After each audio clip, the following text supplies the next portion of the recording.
আর বন্ধুরা, আপনারা সবাই কেমন আছেন? আশা করি ভালো আছেন।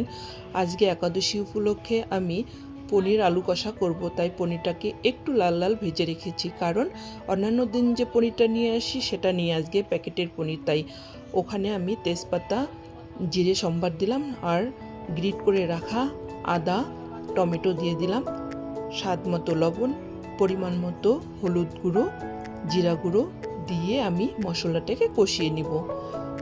আপনারা চাইলে এখানে একটু শুকনো লঙ্কার গুঁড়ো অ্যাড করতে পারেন, কিন্তু আমি করলাম না। আমার নাতি খাবে বলে আমি শুধু লঙ্কা দিয়েই করলাম।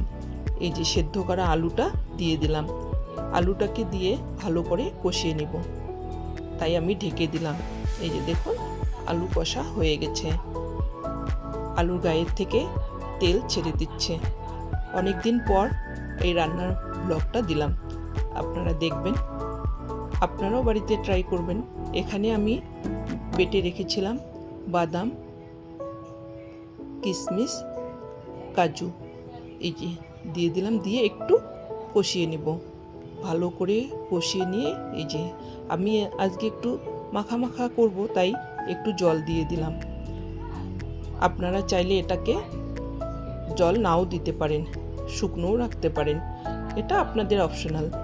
তারপর আমি পনিরটা দিয়ে দিলাম, পনিরটা দিয়ে একটু নাড়াচাড়া করে এখন আমি পনিরটা দেওয়ার পর ঢেকে রেখে দেব গ্যাসের স্টিমটা একটু লো ফ্লেমে।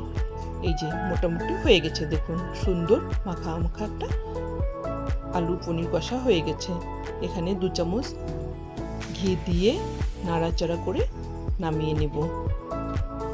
আজকে আমি দেখুন এই যে প্রথম কাঁঠাল খাবো,